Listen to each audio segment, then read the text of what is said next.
Então, nesse percurso histórico que estávamos fazendo, resta agora para nós falarmos dessa grande corrente ainda da filosofia do direito, ali naquela época, já no início da nossa época contemporânea, que é o pensamento positivista, né? A filosofia do direito, evidentemente, não termina ali, não conclui ali, depois vão existir outras correntes também de pensamento.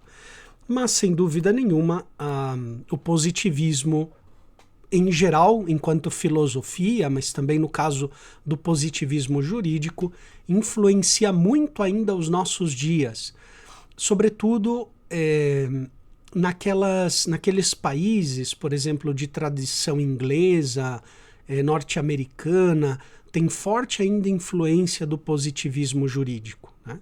E querendo ou não, Inglaterra, Estados Unidos, né, influencia o mundo inteiro, né? São duas culturas nas quais o mundo sempre, querendo ou não, para bem ou para mal, está se referindo à cultura anglo-saxônica, né? Então, vamos tentar entender um pouquinho, nas grandes linhas, pelo menos, do que se trata esse positivismo jurídico. Aqui eu trago um trecho de Michel Villey, no livro Filosofia do Direito, na página 183, na edição, na tradução brasileira, onde ele vai descrever um pouco o que é o positivismo jurídico. Então, olha só, ele diz assim: mas todos sabem que Auguste Comte dotou a palavra positivismo de um sentido novo, mais geral e filosófico. Então, Auguste Comte, né? Auguste Comte é o fundador do pensamento positivista, filosofia positivista. Que este novo positivismo científico se define pelo propósito de aplicar a todas as questões, mesmo as humanas, as morais, as sociais, os métodos científicos modernos.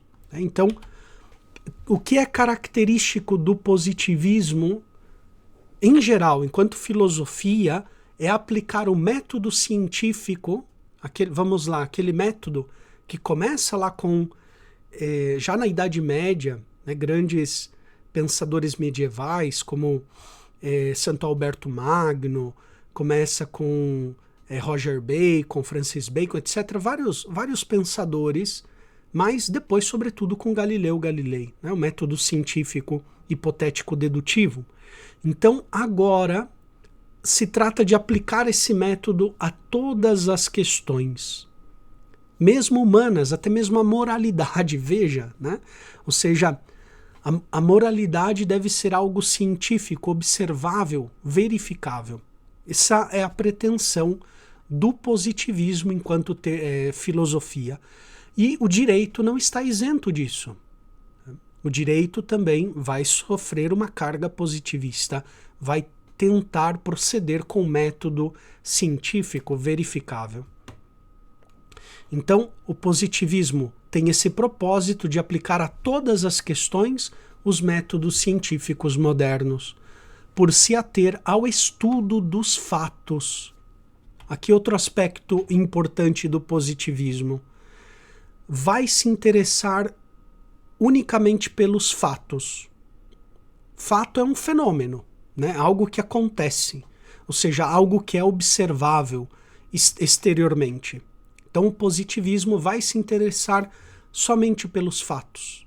Não vai buscar o porquê dos fatos, dos acontecimentos, dos fenômenos que ocorrem, né? Vai tentar simplesmente ficar no fatual, naquilo que é empírico, observável cientificamente. O positivismo científico, introduzido no direito, levou, num primeiro momento, a restringir o direito aos textos.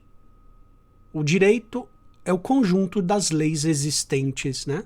Então, em um primeiro momento na história, eu falei para vocês lá no começo do curso que Michel Villey, ele é um grande historiador do direito, né, da filosofia do direito. Ele faz uma análise da história da noção de direito, muito interessante, né? Então, aqui ele diz, olha, no começo do positivismo, como se aplica esse método científico ao direito? A aplicação era que nós fiquemos unicamente no texto escrito, no que está promulgado pela lei. Então, qual que é a lei escrita? O que está determinado? Né? Então, é a letra da lei o que vale. Né? Seguir a letra da lei.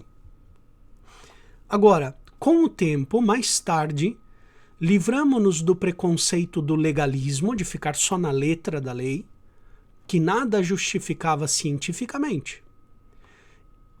A ciência do direito estendeu-se a outras espécies de fatos jurídicos. Então se ampliou um pouco o termo, o positivismo jurídico não ficou só na letra da lei, mas com o tempo foi se estendendo para outros fatos jurídicos, que eram analisados também com método científico, né? Aqui Michel Villey dá 2 exemplos e depois um etc. Né? Ele coloca a jurisprudência, que é uma parte, como nós vimos, da ciência do direito, da ciência empírica do direito, né? E o canonista vai fazer muita jurisprudência, tem de fazer, não tem como fugir da ciência do direito canônico, por exemplo, né? Então o canonista vai trabalhar com as leis existentes, as leis em vigor, vai ter de conhecer o código, os motu próprios, os decretos emanados, por exemplo, pelos diversos tribunais eclesiásticos da Cúria Romana ou da própria diocese, etc., né? Da arquidiocese, o que for. Ele vai trabalhar com esse corpus de leis, né? Ele vai fazer uma jurisprudência baseada nessa lei.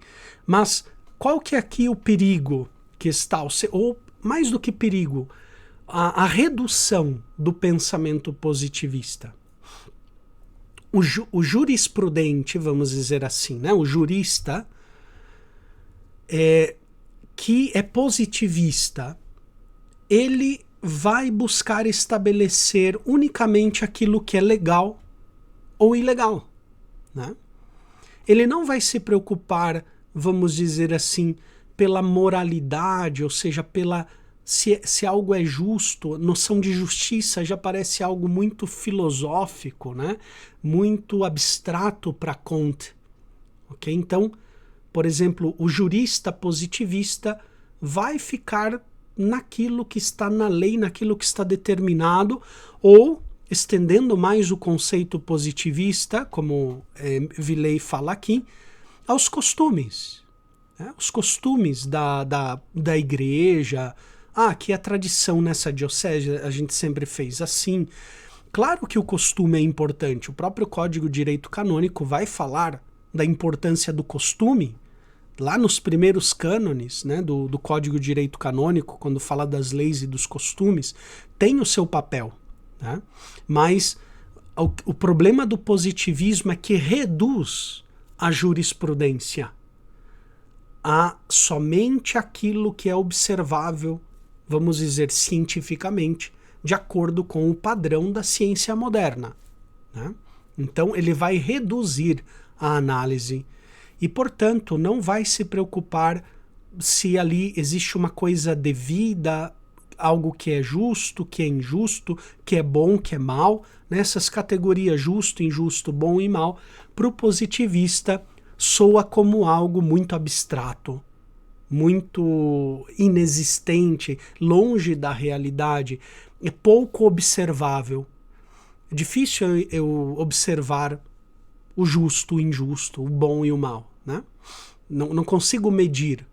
Agora, eu consigo medir um costume, onde ele acontece, qual é a extensão, o que provoca aquele costume. Eu consigo descrever um costume.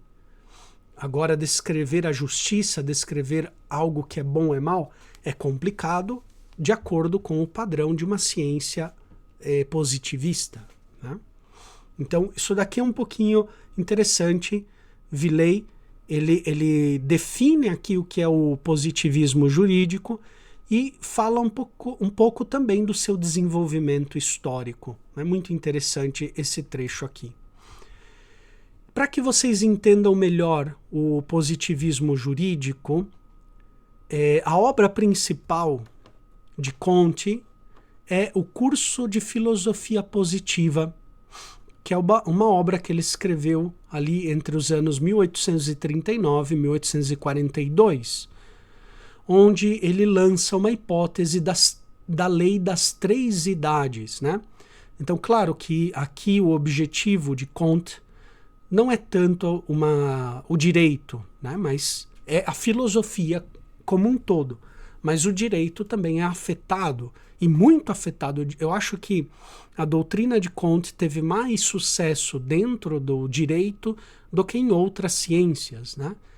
Porque você fazer filosofia só com método científico, chega um momento que você fala, não, melhor eu fico com a ciência, para que fazer filosofia? Não é verdade? Né? Então, existe uma correlação entre filosofia e ciência, existe uma contribuição, uma interdependência, mas são duas coisas diferentes, né? Quando você tenta reduzir a filosofia à mera ciência empírica, você esvazia a função da filosofia. Já não faz sentido falar de filosofia, né? Então, cada coisa tem o seu método próprio, o seu modo de agir próprio. Então, a filosofia tem um método, as ciências modernas têm outro método, né? Então, olha só o que faz Comte nesse seu curso de filosofia positiva. Ele teoriza, depois a gente pode ver se isso daí tem fundamento na realidade ou não, né? Ou se é um delírio de Comte, mas isso daí é outro assunto. Esse é o pensamento de Comte. Nessa obra ele vai teorizar 3 idades da ciência, por assim dizer, né? Uma primeira idade que ele chama teológica ou mítica, também chamada de teológica ou mítica, que é uma etapa onde o conhecimento era baseado em mitos, por exemplo, como na Grécia, em Roma. Então, por exemplo, na Grécia Antiga, a influência dos mitos homéricos era fundamental, né? Até mesmo para o desenvolvimento da filosofia. Platão mesmo usa muito dos mitos, o mito da caverna, o mito da transmigração das almas, o mito, por exemplo, ali de Platão, que ele conta no Górgias, do castigo dos maus depois da morte, etc., né? Então, a filosofia antiga usava muito a poesia, né? Os mitos, Homero, Virgílio em Roma, por exemplo, né? E ele aplica também isso ao cristianismo e ao judaísmo, onde se buscava a verdade, não no método científico, mas, por exemplo, nos textos míticos, religiosos da Grécia, de Roma, e a mesma coisa o judaísmo e o cristianismo, que buscava a verdade em livros míticos, né? O Antigo Testamento, o Novo Testamento, em livros religiosos, por exemplo. E segundo, né, essa versão de Comte, claro que aqui, né, a gente está vendo que ele está fazendo uma caricatura, né, do pensamento grego, romano e judaico e cristão. É uma caricatura, né? Ele está criando um fantasma, não é bem assim. Mas vamos dar crédito a Comte, né, para tentar entrar no seu pensamento. E, em vista disso, dessa idade teológica ou mítica, então a lei civil se reduzia à autoridade da lei divina. Ou seja, a lei civil emanava de uma teologia, de uma teocracia, por assim dizer, né? Segundo Comte. Porque eram essas escrituras religiosas, essas escrituras sagradas, que marcava a pauta do agir social na idade teológica ou mítica. Ok? Então, Comte ele vai estabelecer essa ideia, uma primeira idade do conhecimento científico, Claro que aqui, né, Comte está desprezando e também ele está reduzindo, caricaturizando o pensamento greco-latino, judaico-cristão, etc., né? Mas vamos dar crédito a ele para tentar entender o seu pensamento, aonde ele quer chegar. Depois dessa etapa teológica, Comte, nesse livro de curso de filosofia positiva, ele fala que veio uma segunda etapa ulterior, né, de desenvolvimento do pensamento científico, chamado de idade metafísica, onde a doutrina das leis divinas, dos textos sagrados, né, dos textos inspirados dos poetas, né? Platão, por exemplo, tem um diálogo de juventude, onde ele se pergunta de onde vem a sabedoria dos poetas, né? Porque os poetas conseguem dizer coisas inefáveis, né? Então a gente mesmo ainda hoje lê uma poesia, aquilo lá suscita no nosso coração, pois muitas ideias, muitas verdades, né? O poeta ele tem uma intuição da realidade assim muito ampla, né? Quando a poesia é bem escrita, obviamente, né?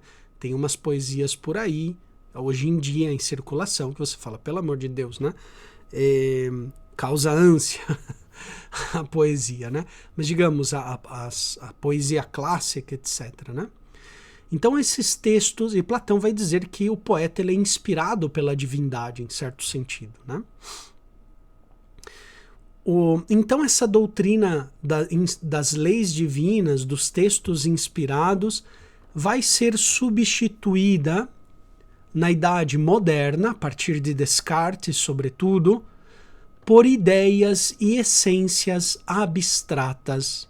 Olha só, doutrinas, então, religiosas, míticas, são agora substituídas por ideias chamado por Comte de metafísicas, abstratas, ideais, né?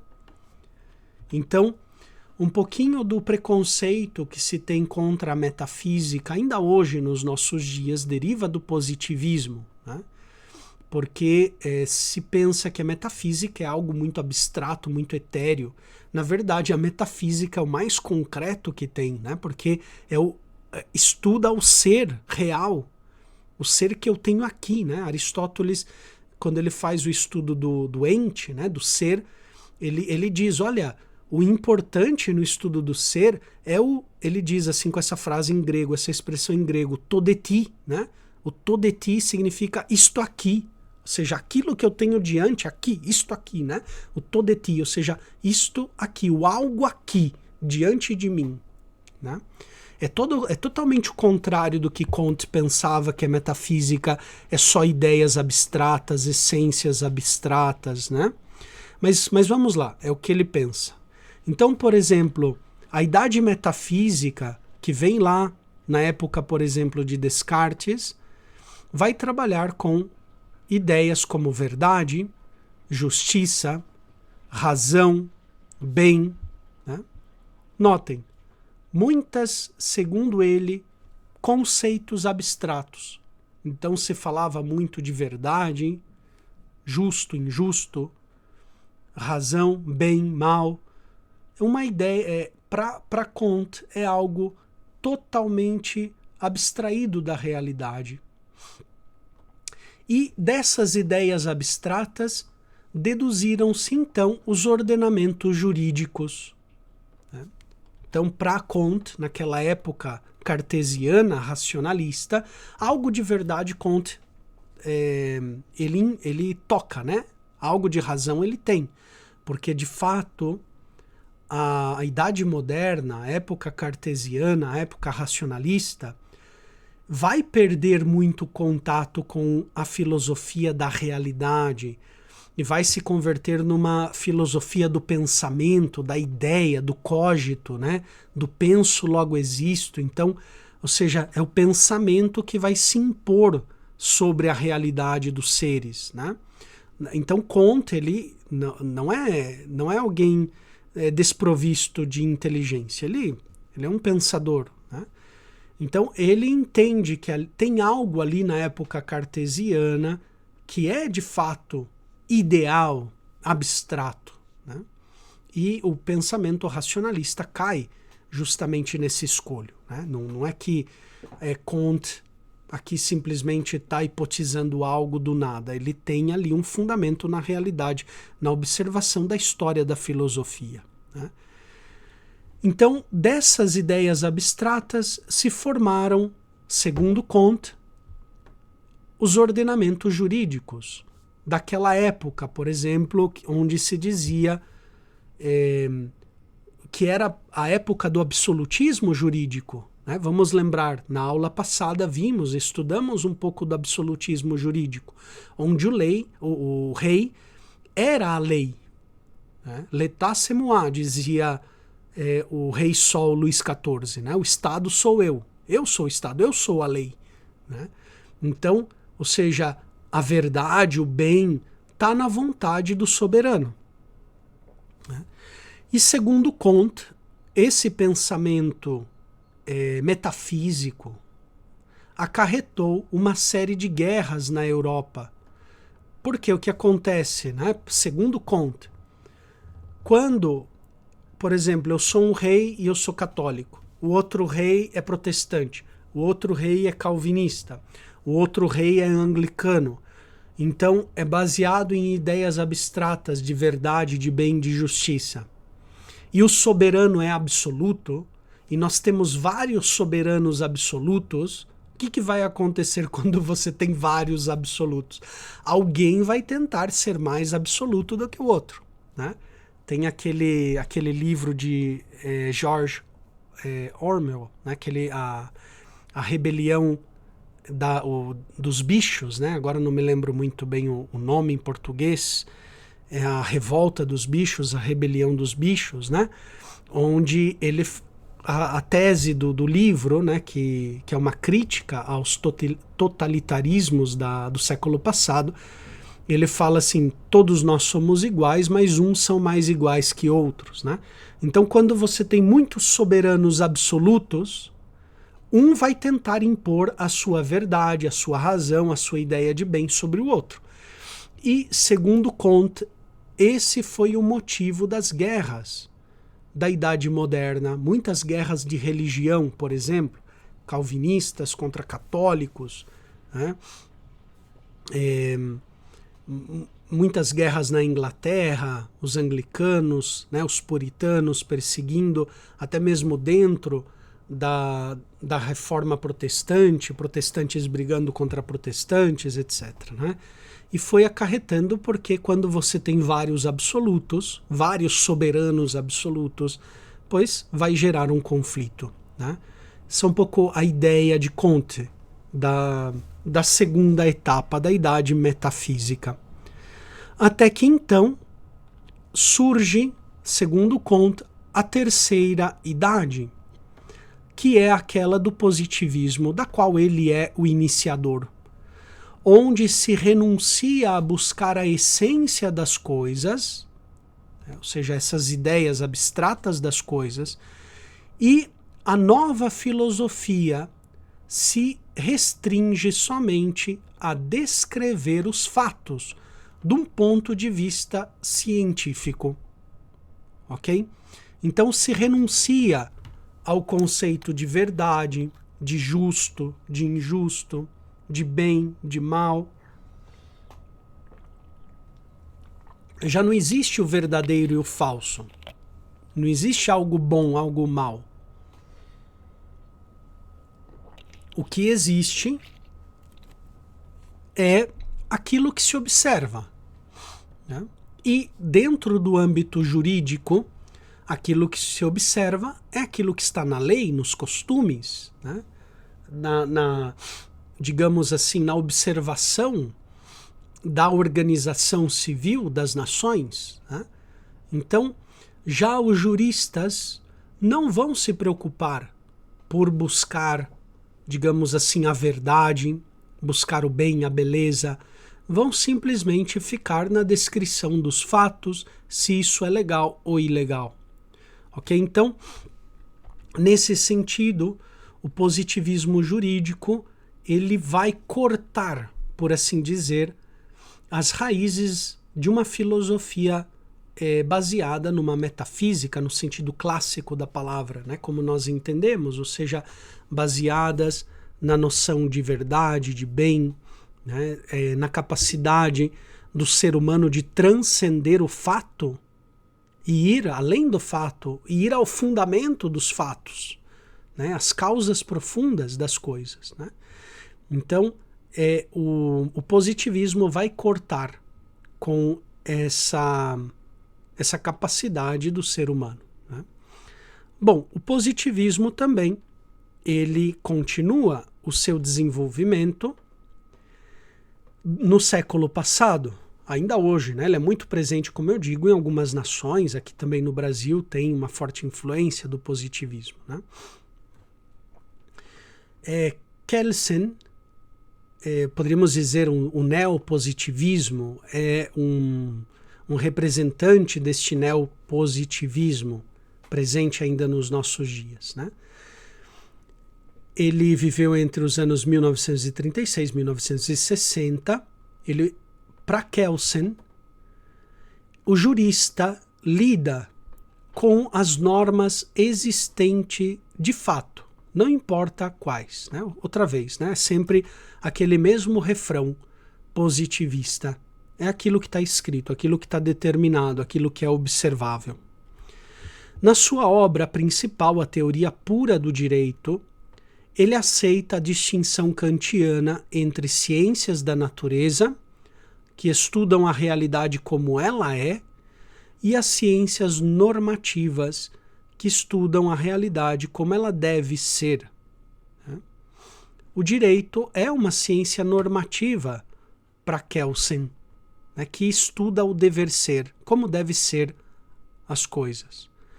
Contudo, essa norma, esse dever ser, provém não da natureza da pessoa, ou seja, não tem ali uma dependência, uma relação, um vínculo com, por exemplo, o direito natural, né, a lei eterna, a natureza da pessoa, mas essa ciência normativa do direito, para Kelsen, está fundada na mente do legislador, ok? Naquilo que ele quis estabelecer. Vejam aqui outra vez aquela forte influência voluntarista que começa lá com Guilherme de Ockham. Ainda em Guilherme de Ockham, ainda está muito no nível teológico, um voluntarismo divino, né? Deus pode qualquer coisa, Deus pode fazer que o mal seja bem e o bem seja mal, né? No pensamento de Ockham, que o pecado seja virtude e a virtude seja um pecado, coisas absurdas, né? No pensamento medieval anterior, porque a vontade de Deus se impõe para Ockham, está acima da sua sabedoria, da sua inteligência. Esse voluntarismo teológico aplicado depois para o ser humano vai causar, né, esse absolutismo da vontade do ser humano, uma vontade de poder, como dizia Nietzsche, né? Nietzsche tem um livro intitulado precisamente isso, A Vontade de Poder, né? Ou seja, ele propõe um forte voluntarismo, dependente já um pouquinho de Schopenhauer, etc., mas que tem as suas raízes lá no final da Idade Média, né? E aplicado ao direito a mesma coisa, né? Ou seja, é a mente do legislador que quis estabelecer aquilo. Para Kelsen, então, o direito é a norma e a lógica entre as diversas normas. Olha só, o neopositivismo, né? Ou seja, o direito nada mais é do que a lei, né? E a lógica entre as diversas leis, a relação, digamos assim, a coerência. Então, as leis elas vão se renovando, vão se atualizando de acordo com essa lógica. Tem leis que depois, com o tempo, já não se casam bem com outras leis, com outro conjunto de leis, com uma nova situação empírica. Portanto, aí elas vão se renovando, etc., né? Pelo menos, vamos dizer assim, né, o direito positivo, vamos dizer assim, que pelo menos tem algo ali objetivo, né, que é a lei, pelo menos, é um ponto ali que dá segurança jurídica. A lei pode ser ruim? Pode, ok? Mas pelo menos tem uma lei que é objetiva, que é observada, que deve ser observada literalmente, né? Pelo menos ainda dá uma segurança jurídica, né?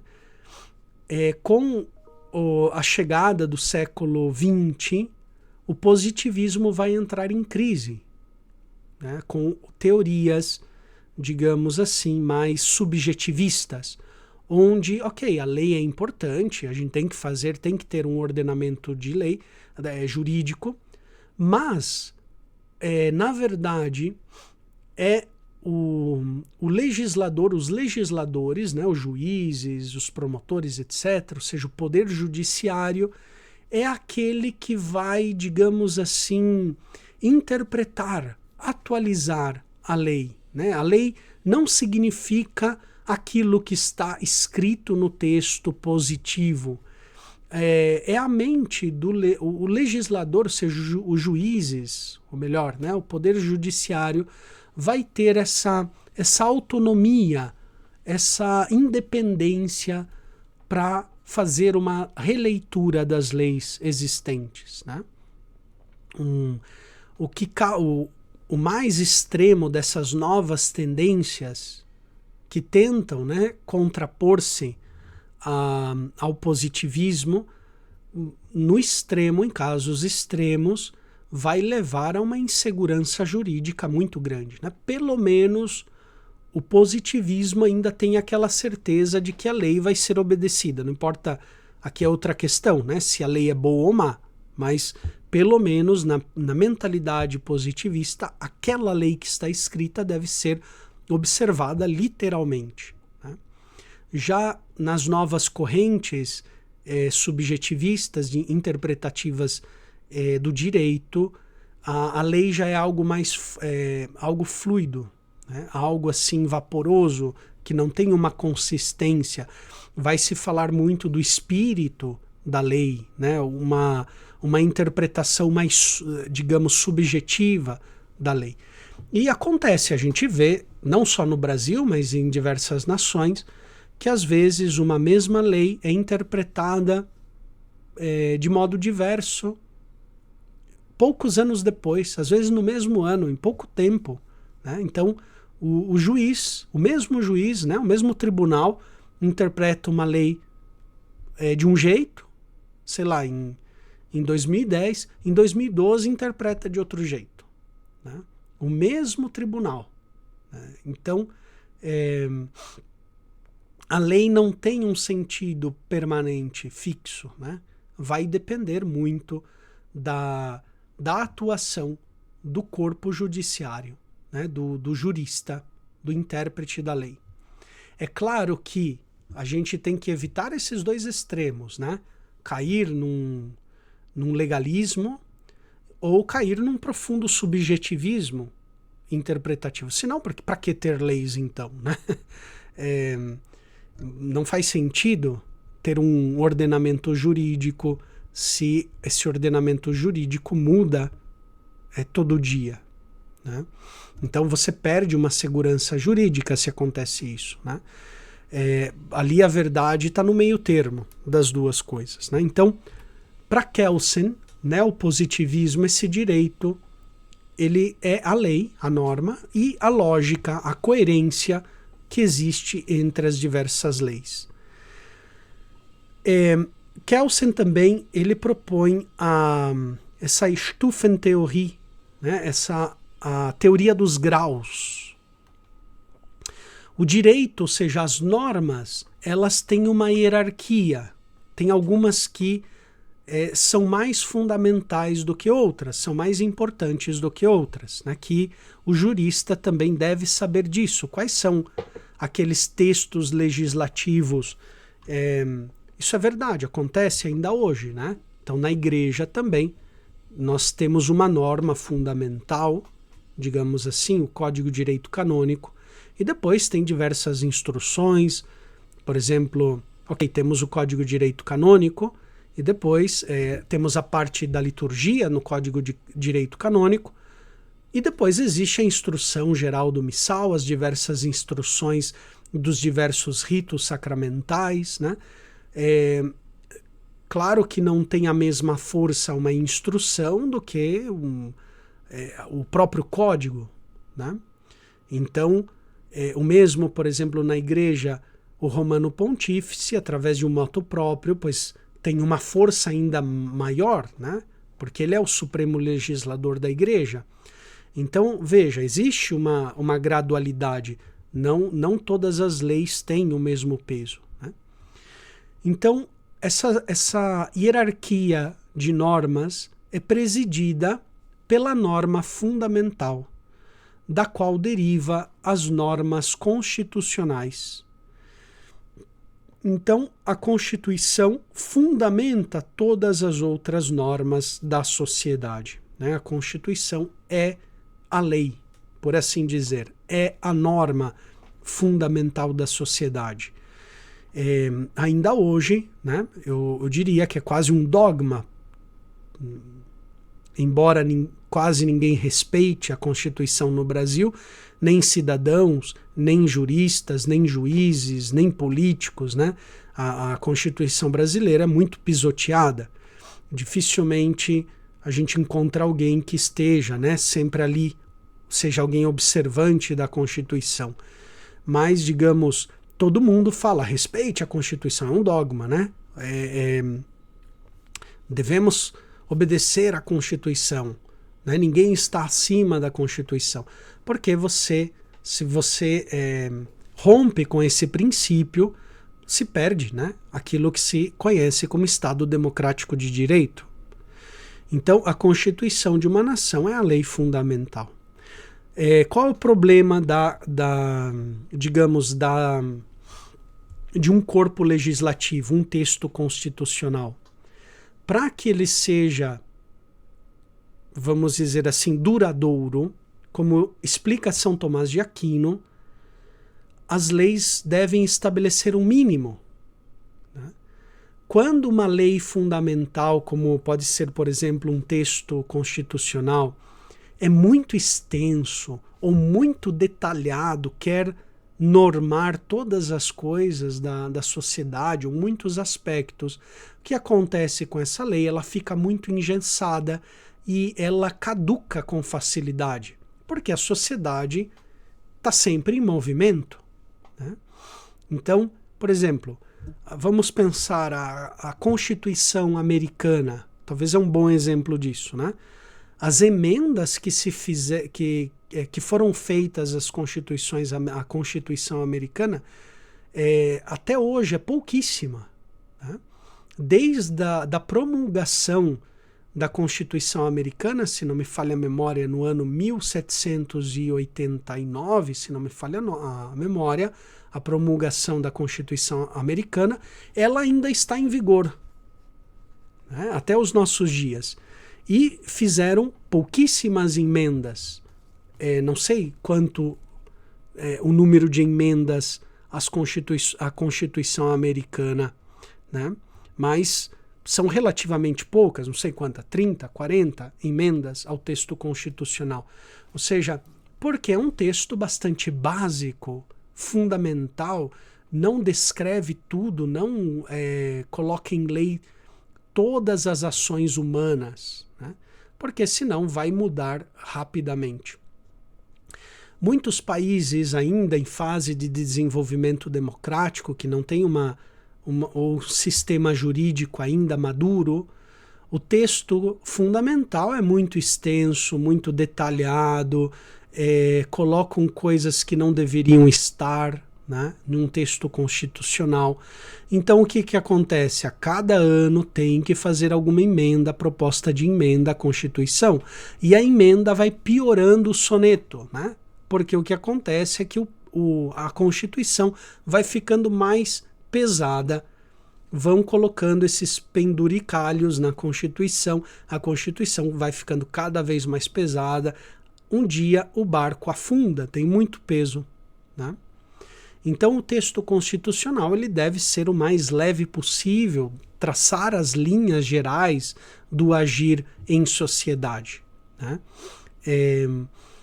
Não deve normatizar tudo. Por isso existem outros textos legislativos em um grau inferior, como por exemplo no caso da igreja, né? As instruções, os diversos rituais, são também textos jurídicos, forma parte do organismo jurídico da igreja, mas em outro grau, né? Em outro grau. Então, o pensamento jurídico ele sabe disso, né? O mesmo Kelsen ele vai estabelecer isso, que existe essa hierarquia na lei, não tudo tem o mesmo peso legislativo, né? Até mesmo no Código Penal, quando alguém infringe uma lei, pois aí, né, a punição, a sanção vem de acordo, ok, é um preceito fundamental que ele infringiu, é algo, digamos assim, um preceito secundário, ou derivado de um preceito fundamental. O juiz, né, o jurista, o canonista, ele deve também saber isso, para não dar muito peso a coisas mínimas, né? Jesus, por exemplo, no Evangelho, criticava muito os fariseus, porque eles eram fortemente, vamos dizer assim, positivistas, né, legalistas, e davam o mesmo peso, ou até davam às vezes mais pesos para tradições humanas, esquecendo o preceito fundamental que Deus lhes havia dado, né? Baseado no amor a Deus e no amor ao próximo, portanto, as duas tábuas da lei, né, ali sintetizadas nos 10 mandamentos, amar a Deus, amar o próximo. Então, por exemplo, Jesus dizia, os fariseus, em vez de honrar pai e mãe, que é um preceito fundamental, eles dizem, olha, isso daqui, esse dinheiro que eu tenho, essa oferta é cobar, né? É pro templo. E assim eles já se sentiam sem o compromisso de ajudar o pai e a mãe, né? De honrar pai e mãe. Porque não, aquilo lá é pro templo, né? Então eu fico aqui com parte das ofertas e abandono os meus pais, né? Então Jesus dizia, olha, vocês abandonam a lei de Deus para ficar com tradições humanas, leis humanas, né?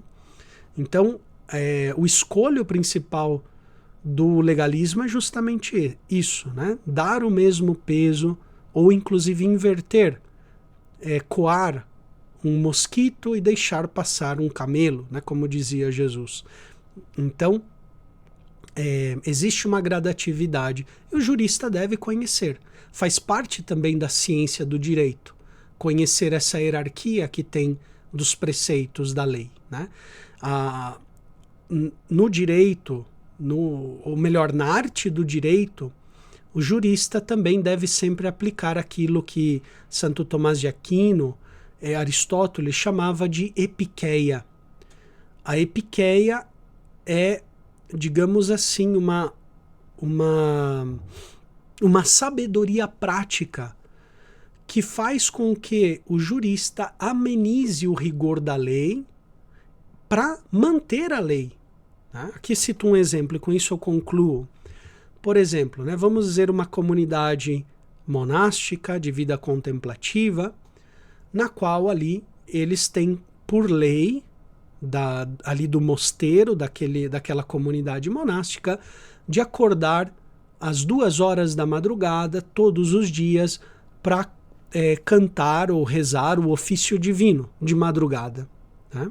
Vamos dizer que é parte da regra daquela comunidade, da lei daquela comunidade, a tradição daquela comunidade monacal. Mas vamos dizer que dentro daquela comunidade tem um monge ancião, doente, né? Que ele tem dificuldade, por exemplo, com problema de sono, problema de saúde. É claro que ali a autoridade, né, no caso o abade, o prior, ele deve aplicar a epiqueia, ou seja, não é que ele está rompendo, violando a lei, muito pelo contrário, para que aquele membro debilitado, aquele monge debilitado, possa depois viver a sua vida em comunidade, em outras palavras, sua vida social ali dentro do convento, na melhor maneira possível, o abade pode isentar aquele monge doente, por exemplo, de participar, né, do ofício noturno, do ofício da madrugada, por exemplo, né? Mas não é por relaxamento da lei, é justamente para que aquele membro que está numa situação especial possa depois, digamos assim, acompanhar com mais facilidade outros momentos da vida comunitária, da vida social daquele mosteiro, né? Essa é uma aplicação de epiqueia, ou seja, a autoridade está cumprindo, talvez não a letra daquela lei, mas justamente o espírito daquela lei. Ou seja, o espírito da lei é sempre pedagógico, é sempre para melhorar o sujeito, para que ele cresça, né? Então, o jurista deve ter presente também a epiqueia. E a epiqueia se faz através justamente da percepção do justo, do injusto, do bom e do mal. Não tem como você aplicar a epiqueia se a pessoa é legalista, se está na lei ou não está na lei, né?